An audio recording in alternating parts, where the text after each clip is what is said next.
কথা শুনে হ্যাপি সহ সবাই অনেক খুশি হয় আর দুই এজেন্সি একসাথে মিলে পরিকল্পনা করে তাদের কাজও শুরু করে দেয়। দৃশ্য চলে যায় রাতের বেলা। হ্যাপি তার নিজের বাসায় চলে যাওয়ার কিছুক্ষণ পরই সেখানে রূপা আসে। এত রাতে রূপাকে দেখে হ্যাপি অবাক হয়ে যায়। তখন রূপা বলে তার ঘুম আসছিল না, তাই সে হ্যাপির সাথে গল্প করতে এসেছে। হ্যাপি তখন অবাক হলেও রূপাকে তার ঘরে নিয়ে যায়। এরপর গল্প করতে করতে রূপা হ্যাপিকে সব জানায় যে সে প্রায় 5 বছর ধরে মামার সাথে কাজ করে এসেছে।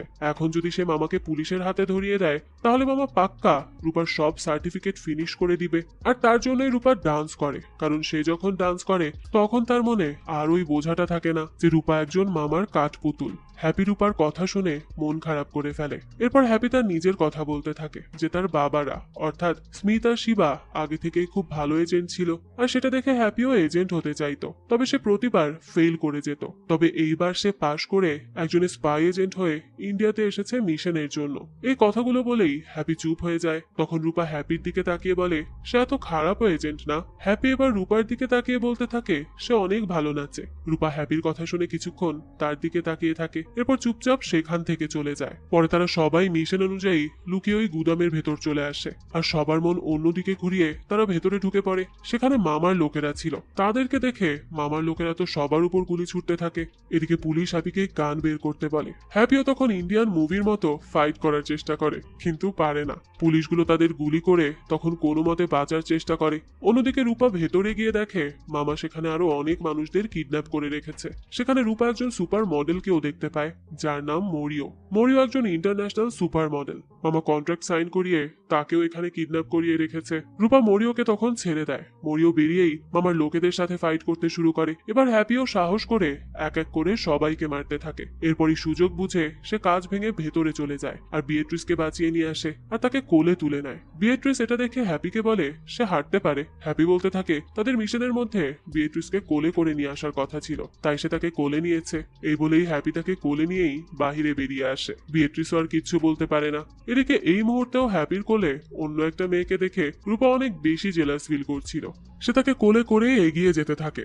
বাইরে এসেই হ্যাপি ক্যানেথকে কল করে আর জানায় সে বিয়েট্রিসকে কিডন্যাপারদের কাছ থেকে বাঁচিয়ে এনেছে। তাদের অপারেশন মিশন সাকসেসফুল হয়েছে। হ্যাপির কথা শুনে এবার ক্যানেথ জানায় তাদের মিশন এখনো সাকসেসফুল হয়নি। হ্যাপি এখন ভাইরাল হয়ে গেছে। ক্যানেথের কথা তো কিছুই বুঝতে পারে না সে আবার কিভাবে ভাইরাল হয়ে পড়লো। তবে আপাতত হ্যাপি এইসব নিয়ে না ভেবে বিয়েট্রিসকে আবারও কোলে করে নিয়ে বোটে করে পাঠিয়ে দেয় লন্ডন। এদিকে মামার গুদামে হামলা আর বিয়েট্রিসকে বাঁচিয়ে নিয়ে যাওয়ার খবর মামা জেনে যায়। মামা তখন তার সব লোকেদের আদেশ দেয় হ্যাপিদের পুরো মহল্লা পুড়িয়ে ফেলতে আর হ্যাপিকে ধরে তার কাছে নিয়ে আসতে। মামার লোকেরা তখন মামার কথা মতোই কাজ করে, তবে তারা হ্যাপিকে কোথাও খুঁজে পায় না। এদিকে বিয়েট্রিস চলে যেতেই সেখানে রক্সি আর গীত চলে আসে। রক্সি হ্যাপিকে সুস্থ দেখে অনেক খুশি হয়। এরপর সে হ্যাপিকে একটা ভিডিও দেখায়, যে ভিডিওতে মরিও তার নিউ প্রোডাক্ট লঞ্চ করেছে আর সেই ভিডিওতে হ্যাপিকেও দেখানো হয়েছে একজন ইংরেজ শত্রু হিসেবে। আর এই ভিডিওটাই ভাইরাল হয়ে যায়। হ্যাপি এটা দেখে তার বাড়ির সামনে চলে আসে আর দেখে মামার লোকেরা পুরো মহল্লা তছনছ করে দিয়েছে। বাকি মানুষরা ছটফট করছে এসব দেখে, তারা অনেক ভয় পেয়ে গিয়েছিল। এই কাহিনী দেখে হ্যাপির আরো বেশি মন খারাপ হয়ে যায় যে তার জন্য বাকি মানুষদের অত্যাচার সহ্য করতে হয়েছে। এসব তার মোটেও ভালো লাগে না। এরপরই সে তার রুমে এসে দেখে গুন্ডারা সেখানে এসেও পুরো ঘর তছনছ করে দিয়েছে। আবার সেখানে একটা মেসেজও দিয়ে গেছে যদি আজকের মধ্যে হ্যাপি প্যাটেল মামার কাছে নিজেকে সারেন্ডার না করে তাহলে পুরো গোয়া শহর সে তছনছ করে দিবে। এটা পরে এখন সবার মাথায় হাত, কারণ হ্যাপির জন্য এখন অন্যান্য মানুষদের দুর্ভিক্ষ দেখতে হবে। আবার যদি হ্যাপিকে সারেন্ডার করানো হয় তাহলে মামার সাথে সাথে হ্যাপিকে মেরে ফেলবে। এসব নিয়ে অনেক চিন্তায় পড়ে যায় সবাই। তবে এইসব চিন্তার মাঝেও হ্যাপি সবার জন্য সুন্দর করে খাবার বানায় আর প্লেট সাজিয়ে সবাইকে সার্ভ করে, কারণ আগে পেট ঠান্ডা তো সব ঠান্ডা। ততক্ষণে সেই গীতের রেস্টুরেন্টের সেই লেজি ওয়েটারটা এসে হ্যাপিকে চা দিয়ে যায়। হ্যাপি চা মুখে দিয়ে দেখে চাটা অনেক ঠান্ডা ছিল। তখন ওই বৃদ্ধা ওয়েটারটা জানায় এটা তার লাস্ট টাইমের অর্ডার, অর্থাৎ হ্যাপি 5 দিন আগে যে চা অর্ডার করেছিল সেটা। মানে ওয়েটারটা এতই ধীর গতির যে তার একটা চা সার্ভ করতে 5 দিন লেগে গেছে। তো সেই লোকটা গোয়ার মামার ব্যাপারে জানতো, তাই সে হ্যাপির মন খারাপ দেখে তাকে সান্ত্বনা দেয় যে কদিন পর সব ঠিক হয়ে যাবে। তখন হ্যাপি বলে সে কিভাবে জানে যে সবকিছু ঠিক হয়ে যাবে। বৃদ্ধা বলে ইন্ডিয়ান সব বৃদ্ধ লোকেরা অনেক কিছু আগে থেকেই জানে। লোকটার কথা শুনে এবার হ্যাপি মন খারাপ করে ফেলে আর বলতে থাকে সে তো আর ইন্ডিয়ান না। তখন ওই বৃদ্ধ হ্যাপির কাছে হাত রেখে বলে সেও ইন্ডিয়ান, যদি সে সেটা মন থেকে উপলব্ধি করতে পারে। এই বলেই লোকটা সেখান থেকে চলে যায়। এরপর হ্যাপি গীতদের কাছে যায়। সেখানে সে গীত আর রক্সির সামনে রূপাকে প্রপোজ করে আর বলে যে সে রূপাকে সেই প্রথম দেখা থেকে কত বেশি ভালোবাসে। এবার রূপাও তার প্রপোজাল একসেপ্ট করে নেয়। এবার আর কোনো জালে ফাঁসানোর জন্য না, রূপা এখন এখন নিজেও হ্যাপিকে ভালোবাসে।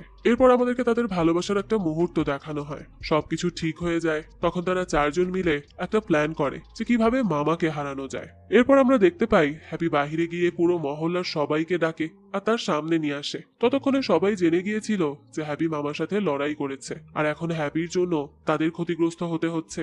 এই জন্য সবাই এখন হ্যাপির উপর ক্ষেপে ছিল, কারণ তারা সবাই মামাকে দেখে ভয় পায়। আর তাই এখন হ্যাপি সবাইকে আধো আধো ভাষায় বলে যে তারা যদি একসাথে সবাই মিলে মামাকে ভয় না পায়, উল্টো তার সাথে লড়াই করে, তাহলে তারা মামাকে হারাতে পারবে। মামাও তাদের সাথে আর লড়াই করার সাহসটা পাবে না, আর এর ফলে তাদের আর মামার জন্য প্রতি সপ্তাহে টাকাও দিতে হবে না, তাদেরকে ভয়ও থাকতে হবে না, তারা নির্দ্বিধায় স্বাধীনভাবে ঘুরতে পারবে।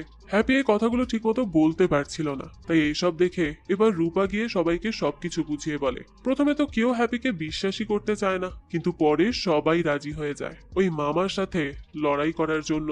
এরপরে হ্যাপি মামার কাছে যায়। মামা হ্যাপিকে দেখে ভাবে হয়তো সে নিজে থেকে এসেছে সারেন্ডার করতে, তাই সে খুশি হয়ে জিমির গান দিয়ে হ্যাপিকে মারতে যায়। আর তখনই হ্যাপির পেছন থেকে পুরো মহল্লার মানুষ এসে জড়ো হয়। এত মানুষ দেখে এবার মামার গুন্ডারাও ভয় পেয়ে যায়, কিন্তু এসব দেখেও মামা থামে না, হ্যাপির উপর বন্দুক তাক করে। তখন হ্যাপি মামাকে থামিয়ে দিয়ে বলে তার যদি এতই দম থাকে তাহলে সে সত্যিকারের লড়াই করছে না কেন, আর তাতে সত্যিকারের লড়াই হচ্ছে খাবার। অর্থাৎ হ্যাপি বুঝিয়েছে দুজনের খাবারের উপর ভিত্তি করে তারা আসল উইনার বের করবে, আর যে হারবে তাকে মেরে ফেলা হবে। মামাও হ্যাপির শর্ত শুনে রাজি হয়ে যায়। এর দ্বারাই আমরা বুঝতে পারি আসলে এই পুরো গল্পটা একদমই স্পাই এজেন্টকে সিরিয়াস ভাবে নিয়ে বানানো হয়নি। এখানে উদ্দেশ্য ছিল দর্শকদের কাছে কিছু ফানি বিষয় তুলে ধরা আর বাস্তবতা তুলে ধরা।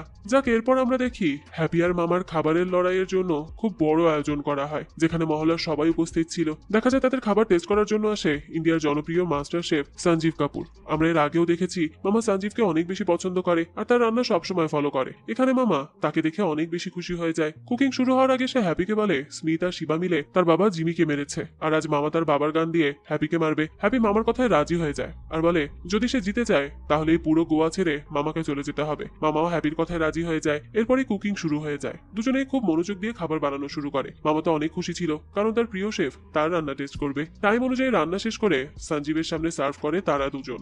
সর্বপ্রথম সঞ্জীব মামার রান্না টেস্ট করে। মামা সাউথ ইন্ডিয়ান খাবার রান্না করেছে। সঞ্জীব তার রান্না খেয়ে ভালো বলে। এরপর হ্যাপি তার নিজের ডিশ দেখায়। হ্যাপি কাটলেট তৈরি করেছে। মামা সেটা দেখে অবাক হয়ে হ্যাপিকে জিজ্ঞেস করে যে সে মামাকে কপি করে কাটলেট বানিয়েছে। হ্যাপি বলে এই কাটলেটের রেসিপি সে নিজে বানিয়েছে, এখানে সামান্য এলাচি দেওয়া আছে যেটা মামা দেয় না। এদিকে সঞ্জীব হ্যাপির কাটলেট খেয়ে অনেক বেশি মজা পায়, আর অবশেষে সে উইনার সিলেক্ট করে হ্যাপিকে। এই কথা শুনে তো পুরো মহল্লার মানুষ খুশি হয়ে যায়। হ্যাপিকে প্রাইজ দেওয়া হয়। হ্যাপিও তখন অনেক বেশি খুশি হয়। তবে সঞ্জীবের সিলেকশনে একটুও খুশি হয় না মামা, তাই সে এবার হ্যাপির কাটলেট খেয়ে দেখে। তবে মামার কাছেও তার কাটলেটটা অনেক মজা লাগে, তবে সেটা প্রকাশ করে না। সে সঞ্জীবের উপর রেগে এক ঘুষিতে তাকে নিচে ফেলে দেয়। এরপর সে হ্যাপির সাথে মারামারি লাগিয়ে দেয়। তখন মামা জিমির গান দিয়ে হ্যাপিকে গুলি করতে যায়, তবে হ্যাপির গায়ে গুলি লাগে না। হ্যাপি এখানে বিভিন্ন স্টাইলে নাচতে নাচতে মামার সাথে ফাইট করতে থাকে, কারণ সে কখনোই কারোর সাথে ফাইটে পারদর্শী ছিল না। কিন্তু হ্যাপি তার মায়ের মতো নেচে নেচে করলে সব কাজই করতে পারে, তাই এখন হ্যাপি মামার সাথেও লড়াই করতে পারে।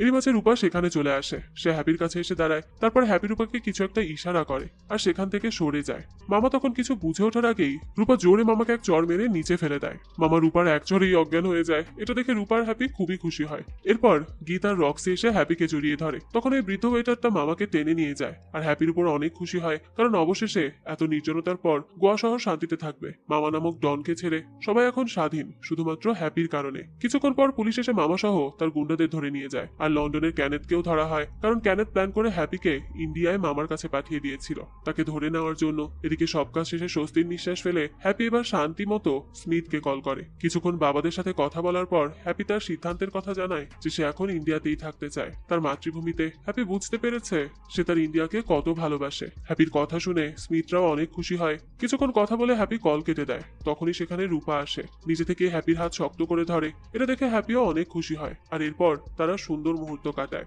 গল্পের শেষে আমাদের মামার টর্চারের পদ্ধতি, অর্থাৎ সেই তিনজন লোকের গান শুনিয়ে শেষ করা হয় এই গল্পটা ক্রাইম রিলেটেড হলেও মুভিটার মেইন উদ্দেশ্য ছিল কমেডি, আর সেই অনুযায়ী এর কাহিনী এগিয়েছে। যাক, এই তো ছিল আজকের গল্প। এই গল্পটা আপনাদের কাছে কেমন লেগেছে সেটা অবশ্যই কমেন্ট করে জানাবেন। যদি এতটুকু ভালো লেগে থাকে তাহলে একটি লাইক দিয়ে যাবেন। আর হ্যাঁ, আমাদের এই চ্যানেলে কিন্তু প্রতিনিয়তই নতুন নতুন ভিডিও আপলোড করা হয়। সেই সব ভিডিওর আপডেট পেতে আমাদের চ্যানেলটিকে সাবস্ক্রাইব করে বেল আইকনে অল দিয়ে রাখতে কিন্তু ভুলবেন না। আজকে তাহলে এই পর্যন্তই, আবারও হাজির হব নতুন কোনো ভিডিও নিয়ে। সেই পর্যন্ত সবাই ভালো থাকবেন আর আমাদের চ্যানেলের সাথেই থাকবেন। ধন্যবাদ।